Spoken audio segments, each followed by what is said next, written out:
Okay, welcome back to our Toastmasters Club meeting. Thank you very much. I'm glad. I hope you had a good break. Although it's just a very short break. Now we're going to education session, and we are very honored to have a very distinguished person to speak to us. And the theme he's going to speak is evaluate to inspire. He is Pariki Tionardy. Am I right? I hope I got the pronunciation right, Tionardy.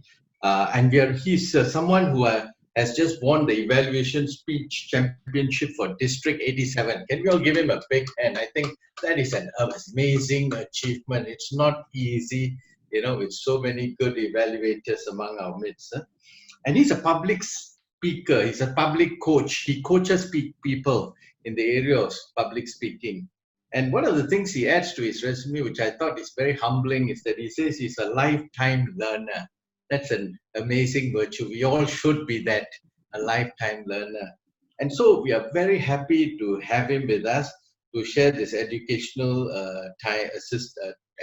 session, which will be between 15 to 20 minutes, which he will be sharing on the theme of, evaluate to inspire. Let's all welcome him, shall we? Hello, good evening. Can you guys hear me clearly though? All right, that's good. Well, all right. So basically, I just used Notebook, which I have never used before because my old laptop was broken. Get well soon for him. He's being fixed currently as we are speaking right now. So I wish you all the best for his recovery. And yeah, so thank you very much also, Tom, Toastmaster Indra. Is it in Toastmaster Indra, right? Inban. Toastmaster Inban, I apologize. Right. Toastmaster Inban for the wonderful introduction. Appreciate it. And that's also something I also wanted to share today. So basically, I just wanted to say that everybody have their different ways of evaluation, and that's why I felt like we are also always should be at the pursuit of learning. And that's what I learned at Toastmasters. The moment, because that was the moment, the more I learned, the more I realized that there's more I need to know. And that's why today it is not really as a way for me to teach or to train you guys, but it's more of like a sharing session. Because I'm also aware that I'm not perfect, just like all of you. So I wanted to share my perspective on how I usually evaluate on people. Today, to be more specific, is how to analyze speeches and how to evaluate based on the speeches given. And obviously, my way might be different from other people. And I just wanted you to know that whatever that is, there's no one definitively correct or wrong evaluation, because I felt like that's what is the beauty of public speaking, because you got to see different point of views. And that's what I wanted to share today, which is, hold on. All right, evaluate to inspire. So I suppose, can you see the slides? Can you see the slide? I have shared the screen, right? I think yes, that's good. All right, so evaluate to inspire. So basically, when it comes to evaluation, usually people would comment, and like there are a lot of things that people are usually evaluating on, right? But when it comes to the main idea, it's usually being break down to these three simple ideas. That is logos, pathos, and ethos. Ethos means credibility, how credible you are as a speaker. And these might come from probably the way you dress, the way you bring yourself on stage, your body language, how you control the stage, how you control your voice in a way that it maximizes the credibility when you're on the stage, the charisma that you have. Because no matter how good you are, if people doesn't trust you, that would not really give any value to your speech. The next one is pathos. That's why people say, share some of your stories in your speeches. Give the speech alive because you want to people wanted to know your point of view. You know, that is part of pathos, which is emotion, how you put on some emotions towards your speech in order for the speakers to be able to relate. And the last one is logos, which is logic, how you sequence your speech logically. That would be the structure, or probably in some kind of speech, how you put on informations, how you um, tell it in a way that people and every single one who listens to it can understand it. So basically, in different types of speech, the prevalence of these three ideas would be different as well. And what are the four different types of speech, and why is it so important for us to understand as an evaluator? So I'm pretty sure early on in your public speaking journey, you might have been told that there are four types of speech. The first one is informative, persuasive, entertaining, and motivational, or I would say inspirational speeches, right? And obviously, how you're going to evaluate these different four speeches would be different. For example, because I've heard like in some entertaining speeches where the message usually was not, of course, message in entertaining speech is a given, but it was not obliged, which means you are, even if the message could be silly, sometimes in entertaining speech, the message could be, you know, enjoy every sandwich, or meatballs in spaghetti is important. Sometimes it is something that is silly and simple because the idea was to entertain. So you don't really need to focus on the message delivery. For example, it is not inspiring enough. I've heard people trying to say that in entertaining speech, which I believe um, the message in entertaining speech was should not be the priority, but whether or not it entertains the people. Or for example, I see that some people are still having a hard time differentiating between informative and persuasive speech, because granted, both could be seen as something that's similar when you look into it. But how do you identify these four speeches?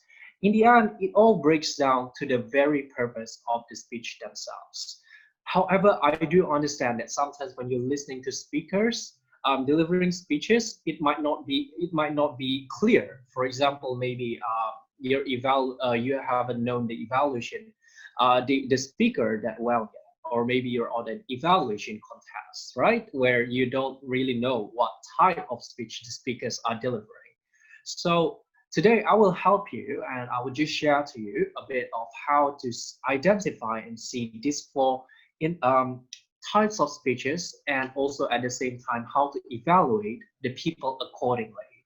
All right, so the first one, we go to informative speech.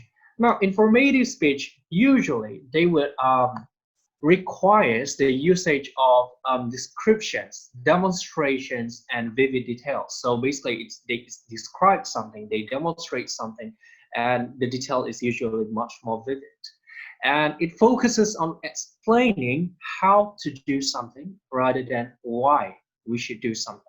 So it's basically explains you what is this about rather than why we should do it, because the idea is to give information. It was not to persuade you. And it simplifies a complex topic. So this is something you need to be able to see as an evaluator. Does it able to deliver a topic which, let's say, you have no idea about this before, and after that, do you know about this topic much better? Or maybe you know about this topic already, but he's simply sharing a different point of view. And it relies less on pathos, which is emotions, because that's one thing I see in some evaluators, is that there's a tendency to over for people to overuse the word, you know, you have to use your own personal experience, which I agree. Well, obviously using personal experience in speech is one tool to make your speech more memorable. And however, when it comes to personal experience in informative speech, it should not be used as a tool to get conclusion, as in the conclusion of your informative speech should not come from your personal experience. For example, I say, all right, today I have a cold, and after I eat one box of potato chip, the next day I was cured of my cold. I get so much better.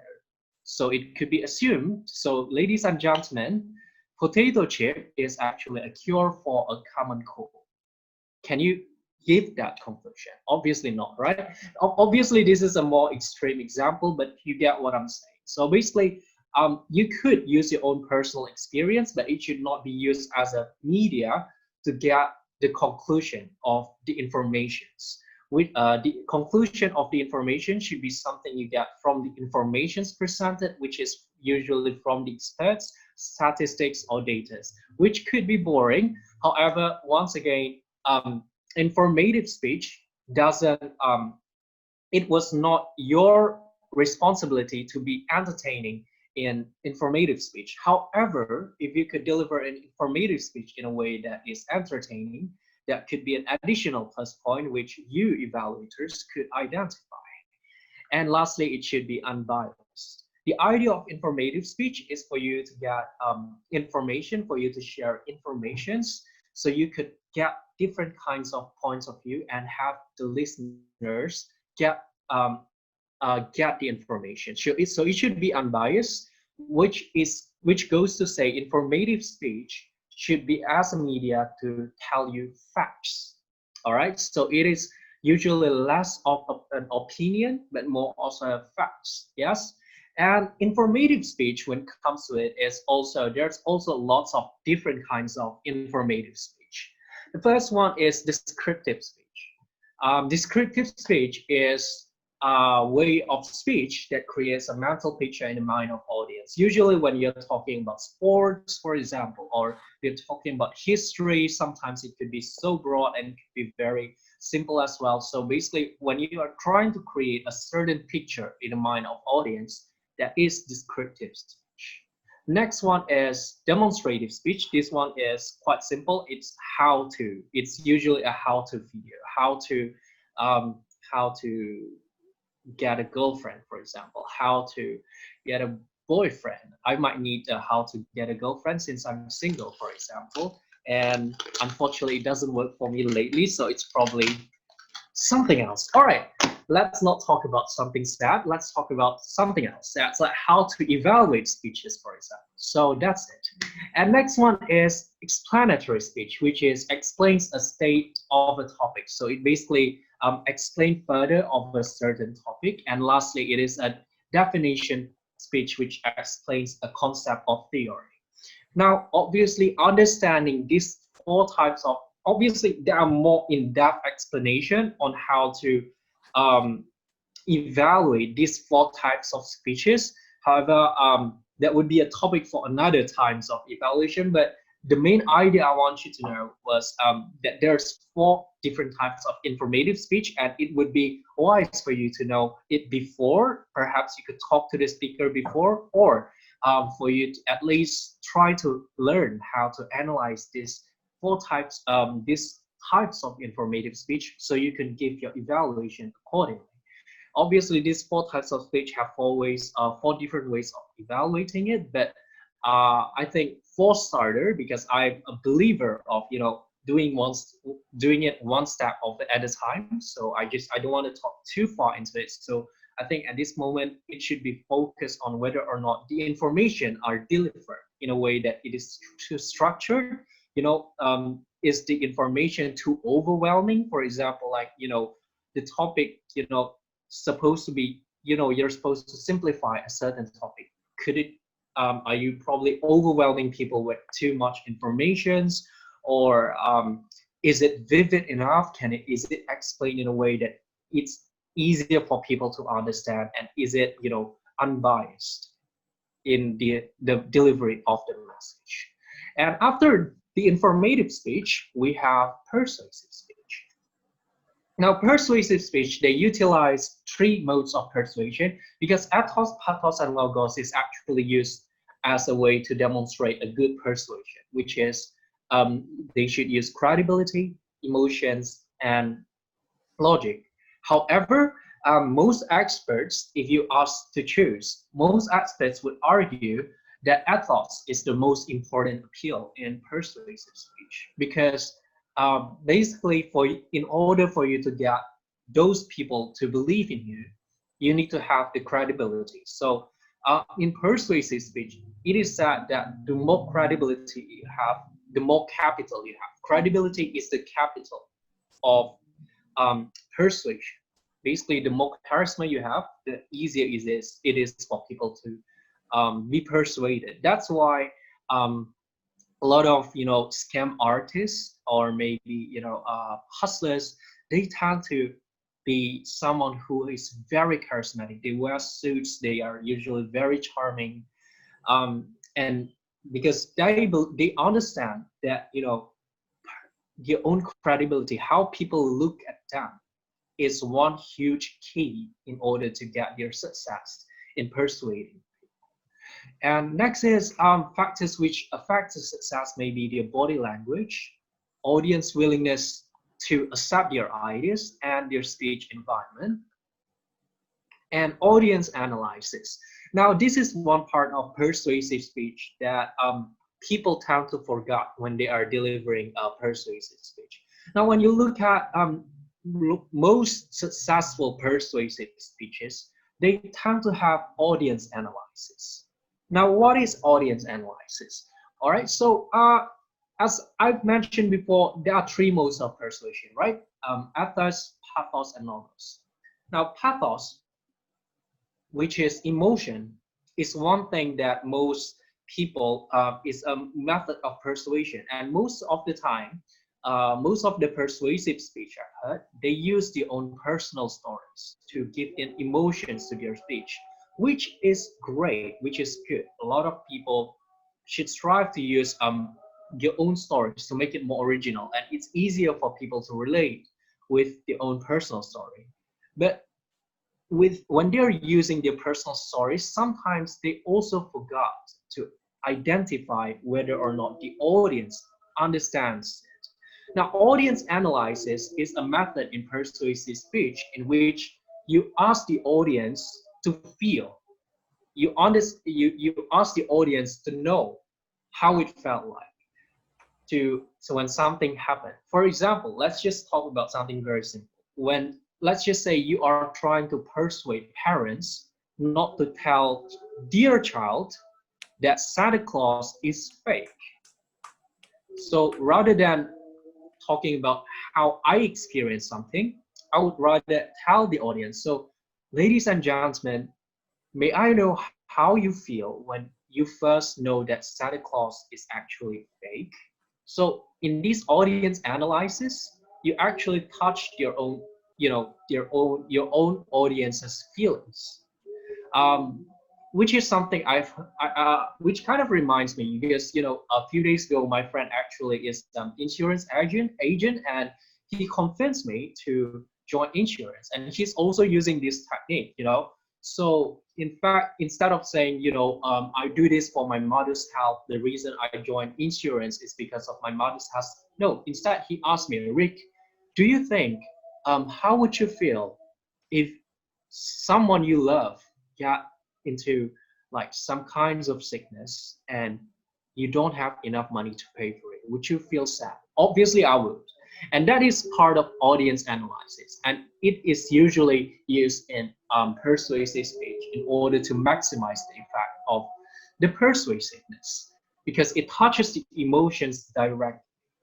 And lastly, now this is this is a bit controversial, but yes, it should be ethical, which means sometimes persuasive speech could be unethical, and this is one thing that you as an evaluator should be able to try to identify. Is the persuasive speech biased, or is it ethical?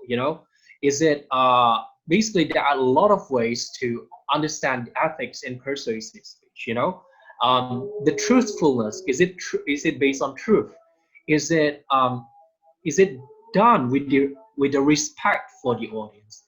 is there any equity for the persuasive appeal? Is there any authenticity of the persuader? Is it basically you should be able to identify whether or not this persuasive speech done with the interest of the audience or the speaker, you know.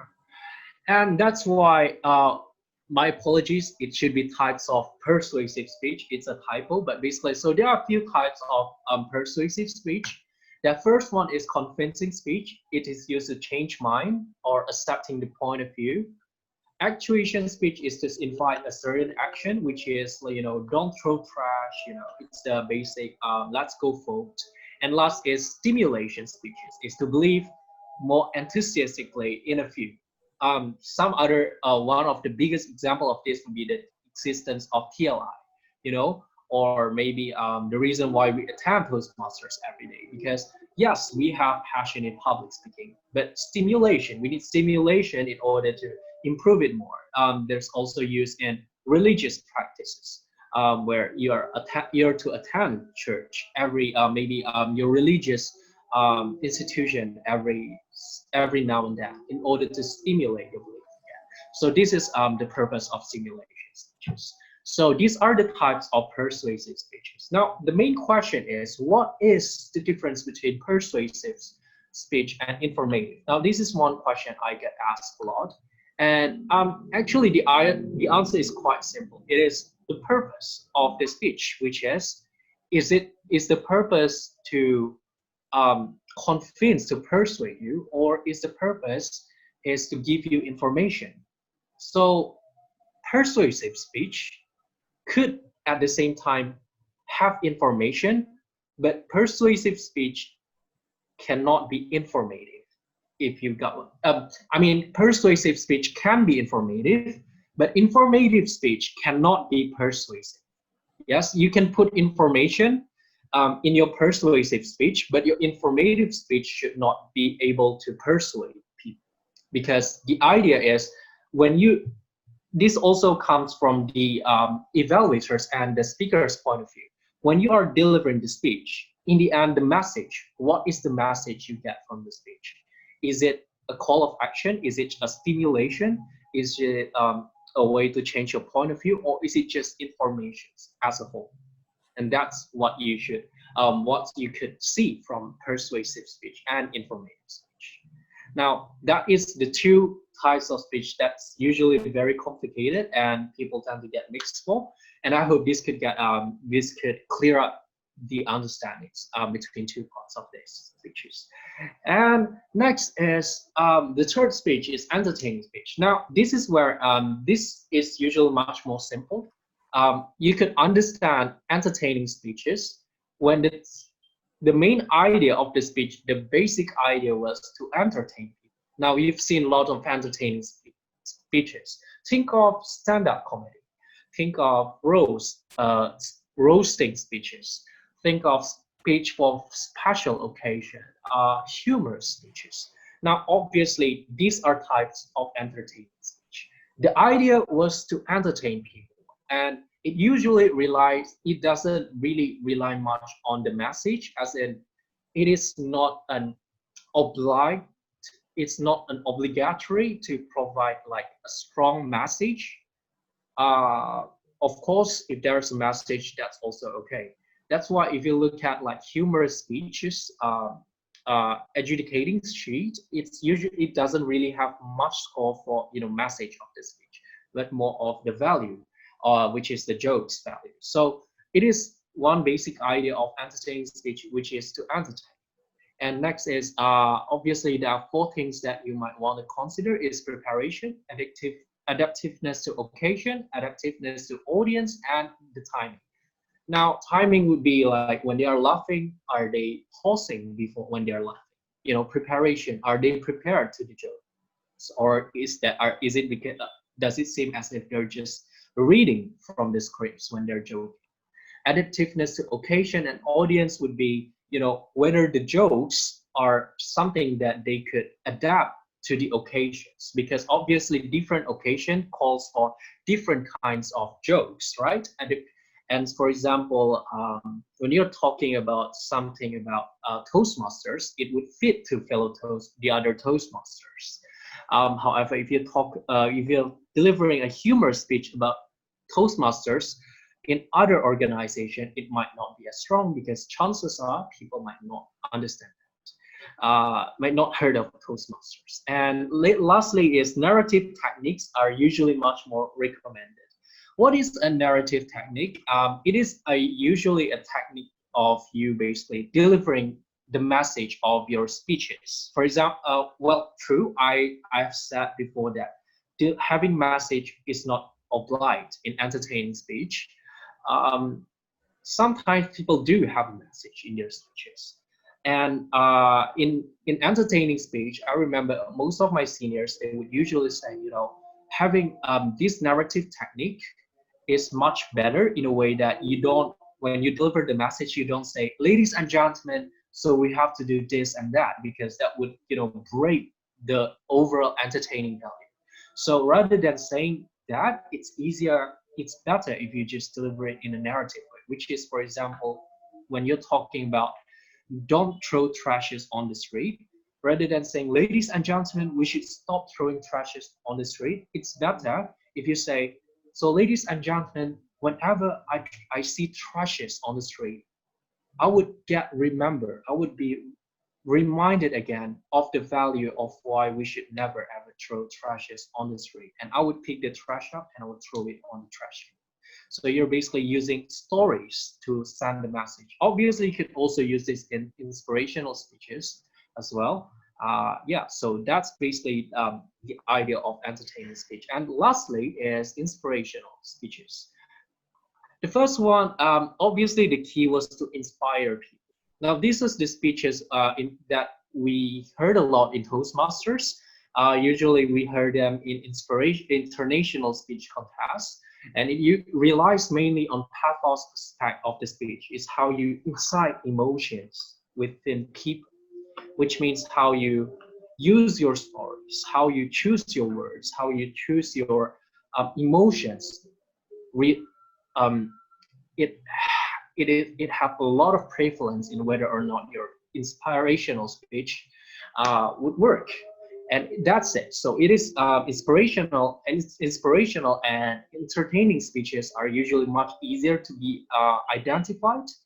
uh, Usually the message of inspirational speeches are much more about your own stories, how your stories could change you as a person, what the person could do to create those changes, rather than telling them what they should do. So there's a clear distinction between inspirational and at the same time persuasive speeches. And lastly, it's also the question I got asked a lot is, what is an international speech? What is an international speech?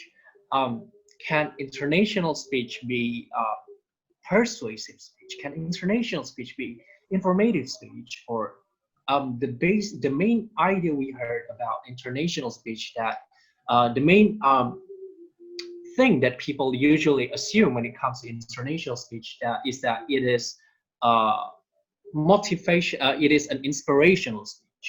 That international speech should be inspiring. Well, actually, in a way, yes, that is correct. But it goes much more into it goes much more than that, because not all inspirational speech is international speech. Um, the idea of international speech, perhaps you are a mentor and perhaps your mentee is joining an international speech. One thing you could use to identify is if, for example, is the speech a speech that could be applied to everyone.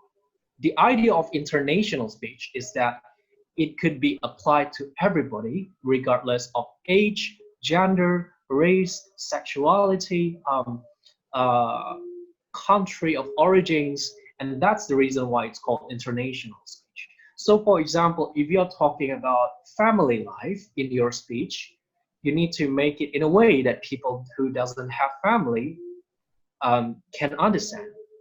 If you're talking about life as someone with who if you're talking about, your relationship with your partner, your boyfriend or your girlfriend, you need to deliver it in a way that single people like me can understand.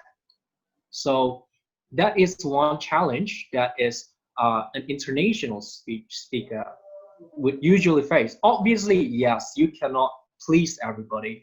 No matter how good your international speech, it doesn't necessarily mean everyone will understand you.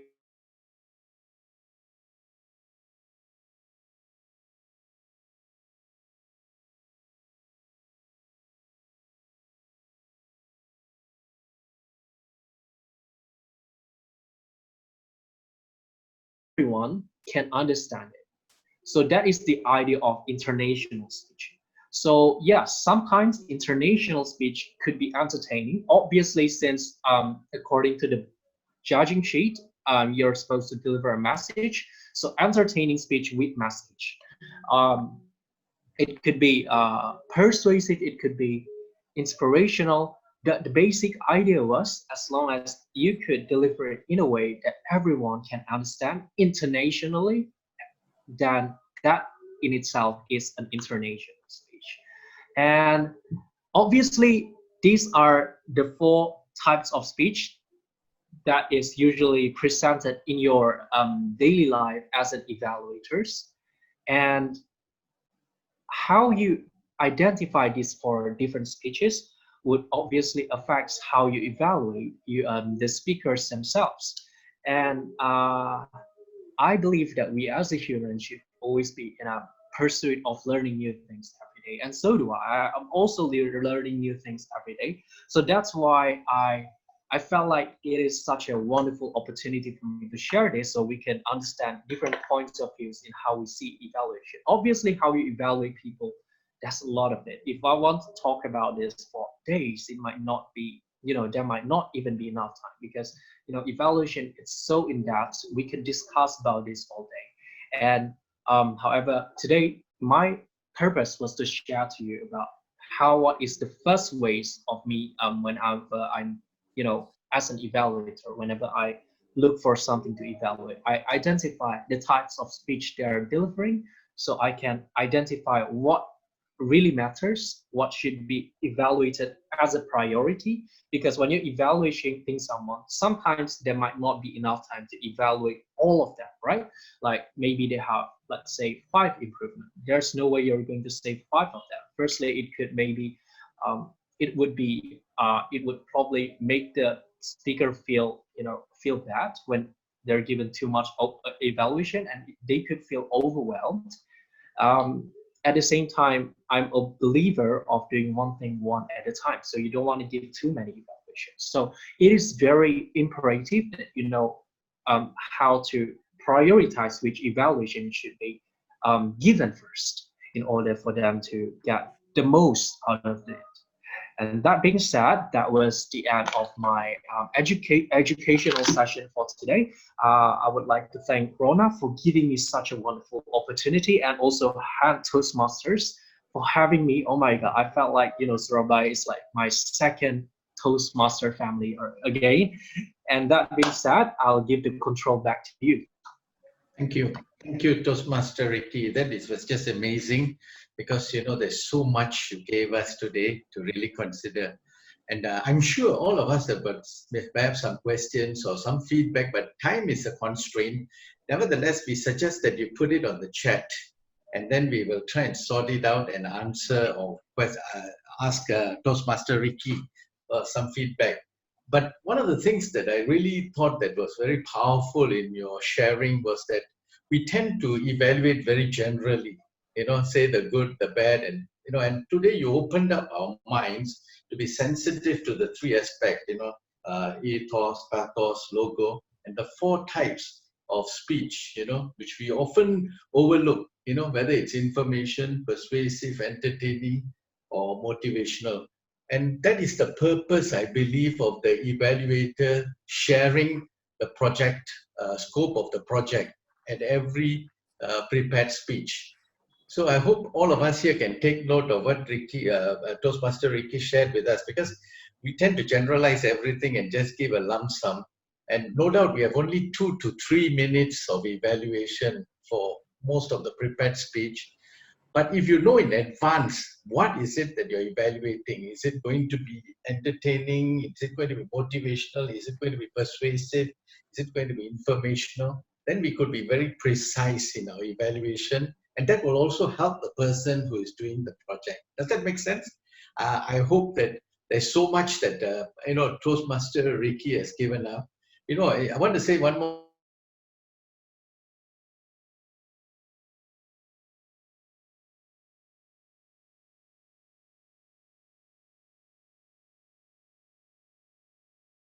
in the beginning of the speech so that you'll get 100% total attention, or keep it till the end because in between some people got distracted. Some people were thinking, oh, wow, that's interesting. So maybe we should add that to your credential, Toastmaster Ricky. Next time when I introduce you, I said, this young man is available. He perhaps at this point of time doesn't want to make one lady happy. He's making many ladies happy. I'm not sure.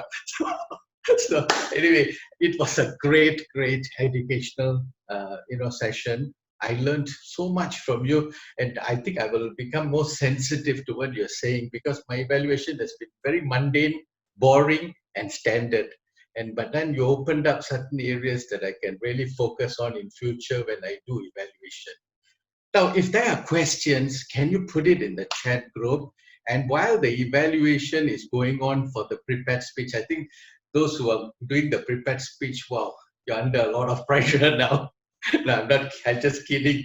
But you have, you just found out some of the expertise or how you could approach it. And I think as Toastmaster Ricky said, not all of us got a certain style. Nobody is wrong, but at least we can start somewhere and make our evaluation count and be effective. So we're going to move on to the next section. So we have two questions that was given to me. If there's any other question, please give it to Amelia or give it to Toastmaster Rona. The question which Toastmaster Ricky, are you there? Yes, yes, Okay. yes. I'm sure you're ready, and if you could keep your answers very precise and short, so that maybe the others may want to have questions. So we hope to answer all the questions. First one is, what if a speech is too good and you do not know what to recommend? How do you find, or how do you have the instinct to recommend what is good? That was the first question. Would you like to answer that? Then I'll go to the second one, and then open up to the floor. All right, that's all right. I will answer it straight away. So basically, I read this question, and also this is also the same. There's also this same question which asks, what if the speech is too bad that you cannot find any good things of the speech? And interestingly, I just want to say that when it comes to evaluation, it is evaluation. The reason I say evaluation is part of inspiring is because when I first started my journey as a public speaking, I swear I was a terrible speaker. I remember my very first speech, I stopped speaking after a few seconds and I just stood up there and I don't know what to say. I think I spoke for less than 10 seconds. I'm not even sure how long I was speaking. But I thought that I blew this up. Like I thought that, I don't have any more, goodness in my speech. Now, if you're my evaluator and you just hear someone speaking for less than 10 seconds, how would you evaluate them? That's my question. Now, try to think it carefully. Now, my evaluator, my mentor, he comes to me and he said, Ricky, I just felt like you just break through one of the boundaries that set you up from your fear of public speaking. That is very courageous from you, and I really applaud you from that. That single sentence, he might not realize it, but that single sentence is what keeps me going, is what keeps me going as a speaker. True, sometimes as a speaker, maybe sometimes as an evaluator, it is a given that you try to evaluate more than what they have presented, but see through more to what they have as an individual. Because after all, evaluation means that you're like their mentor. And in Toastmasters, we understand the importance of mentor. Mentor isn't just simply someone who teaches you something. It isn't simply someone who asks you to do something, but it is more as a friend, as a family, as a motivator, as someone who lifts them out. So my suggestion, if you cannot find what's good, then, well, basically try to motivate them. tell them that that's all right to be wrong, that it is not their mistake, and motivate them to keep on going, and tell them one at a time what they could improve us. For example, maybe they could, if let's just say you're just like me, they have problems with public speaking, confidence. They have a hard time speaking because every time they come in front, they speak for less than 10 seconds. Just just tell them to practice more, and also to always up for any opportunities of public speaking. And that's it. If you cannot find any good things, but what if you cannot find any bad things? Like all of them are good. Well, the idea was, well, just be honest with it, because as an evaluator, you're also human. Maybe that your speech is too good, then there's nothing wrong with just coming and say that I really love your speech and I cannot find what's wrong with it. Just be honest with it, and obviously, again, as an evaluator, I'm always on a pursuit of learning. Even after my evaluation contest, I learned something new. Even before my evaluation contest, I still learn lots of new things before my contest, and after that, even until today, I learn new stuff. And I would not say that I was the most knowledgeable person when it comes to evaluation, and I do have those problems sometimes. But the key is, if you've given your all into evaluating them and you cannot find what's wrong with it, there's nothing wrong with admitting it. I hope that really answers the question. But And obviously, always on the pursuit to learn, learning something new. I hope that answers the question. Thank you. thank you, Toastmaster Ricky. Yeah, don't fake it, all right? As he says, be honest, say it as it is. Most importantly, speak it from your heart. And because the whole idea of evaluation is not to tear down, but to be constructive, both positive and negative, to build up the speaker so that they can come back stronger. So I thank you for that, Toastmaster Ricky. The second question, which I'll quickly ask you, is that in the international speech, especially, do we try and cramp in all the four types of methods of speech for information, persuasive, entertaining, motivational in an international speech? Do you see it as important to have all four components or elements of the speech? What is your thought on this? Um, the answer to this is quite tricky. The answer is, well, sometimes yes, sometimes no. Because obviously, uh, when it comes to international speech, here's some neat trick that people usually use, and I learned this from Dhananjaya, because basically when you are delivering a speech, you look at the key points at the score sheets, right? There's a scores that they're trying to analyze. So you deliver your basically you just create your speech based on the scores, because no matter how good, let's say you have the best body language, but the score for body language is only, I think, if I'm not mistaken, it was 10 or 15. So no matter how good your body language is, you only get 15. No matter how good your vocal is, you only get, let's say, 10 maybe. Or no matter how good your English is, it's only going to give you a 10 score. So the key to winning an international speech, I cannot believe I said this, but also identify the scores and deliver your speech based on the score sheets. And that is one, let's say, cheat sheets of delivering a great international speech. But when it comes to what kind of speeches we should, have in our speech, it doesn't necessarily need to be combined. In fact, it would be it should be it should be just one type of speech, because I felt like it would be much better if you could just use one format and focus on it, and work with it till the end based on the scoring criteria. The highest score of international speech is the content, which is, if I'm not mistaken, is it 40 or 60? But basically, your content is the majority of your score. So if you have the content neatly packaged, you get 60 on your hand already. So when it came to international speech, the idea was, as long as everyone can understand it, there's no one fixed way of international speech. As long as everyone can understand it, everyone can get your message, regardless of your identity as a person, then you have aced the international speech already. Thank you very much, Yes, Toastmaster. 55%. Thank you, Natalie. Yeah, appreciate that.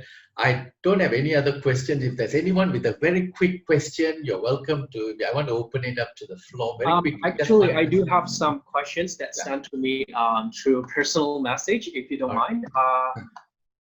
Actually, I get some questions. The first one is it's from Toastmasters Rona, if I'm not mistaken. Wait, let me check this out of it. Yes. So basically, she's asking about what sources is the best source of getting informations to do evaluations. And honestly, there is no single source, if that makes sense.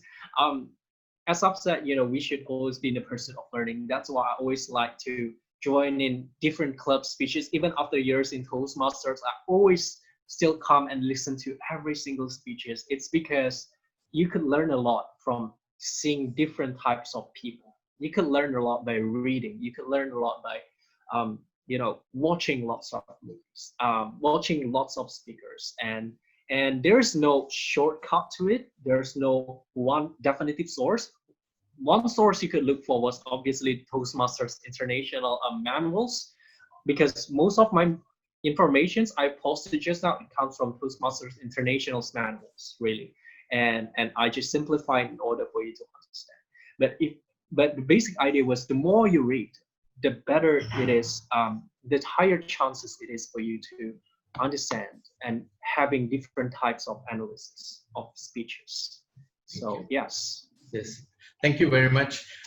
We run out of time, but there's still one more question. Toastmaster Ronald, can we have one or two more questions? Okay, because this person has asked, and it looked like quite an interesting question. He says, "What do you do when you're making a speech and there are hecklers? People who intimidate you from the crowd. How do you handle this? Although it is slightly different from the evaluation." When you are an evaluator, seeing this person, poor guy, sweating blood because he's being heckled and he's been intimidated, will your evaluation change? Maybe you'll be a bit more compassionate, a bit more generous. What would you do? Yes.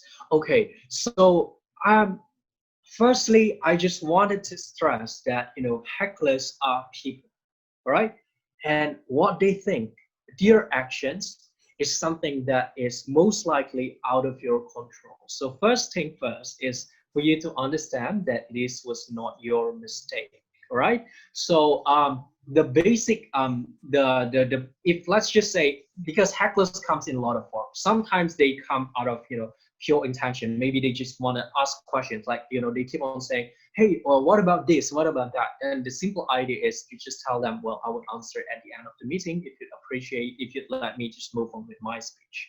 But sometimes hecklers, there are some hecklers that are pure full-blown jerks, right?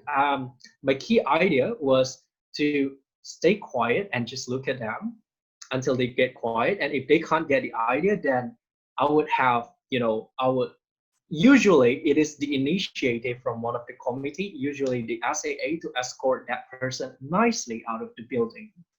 And because you are the speaker, and remember that stage time is a privilege. So rock that with confidence. Don't let other people ruin it for you. And yeah, so just remember that it is not your mistake. Some people are just there to ruin your day. Some people are just there.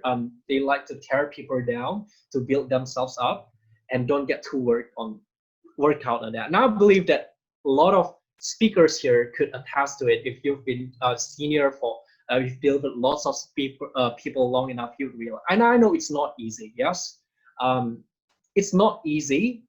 It is not easy to get used to it. It could be a bit degrading sometimes. However, I just want you to remember the reason you're on the stage. There's a reason you're there on the stage, because people believe in you, right? People wanted you to deliver it. So always come with that kinds of mindset. So, and I believe with that kind of mindset, no matter how people comes to you, you would not get hurt. Yeah. Yes, Thank you. and I think a good coordination with the SAA. Like if people are bothering, please have them escorted off. Thank you. Thank you so much, Toastmaster Ricky. We have run out of time, and I'm going to pass it on to the general evaluator. But before you go, one of the things that I felt very much listening to speakers is always learn to be yourself. A lot of times you tend to imitate people. We look at the television screens and great public speaker, and some people try to speak like some professionals. But I think the importance of being yourself is very important. And I want to encourage that. And all of you spoke very well today, very fluently. And I want to, especially on behalf of Hand Toastmaster, thank Toastmaster Ricky, for this tremendous educational session. You have really brought a lot to the table, and there's a lot of us have to do a lot of intentional reflection how we can actually implement it. It's one thing to listen, how do we take this and implement it and apply it? And finally, I just want to say that Toastmaster Club is a very deliberate kind of a purpose when it comes to prepared speech. It actually gives you the discipline. That is why we have this evaluators to read the purpose and the scope, so that actually you should be able to evaluate the person as he has shared, the 4 areas, and with the 3 aspects of, pathos, ethos, and logos. All these things are very valuable and helpful in evaluating. So I want to say that Toastmaster Club itself has put these things together for us with a purpose and intention. And so let's maximize it and use it at the same time, improve, and let's knock this world off its axis by really giving great speech. Okay? Well done. I'm going to hand over the time to the general evaluator. Thank you, Toastmaster Ricky. Let's all give him a big hand, all right? Let's do that.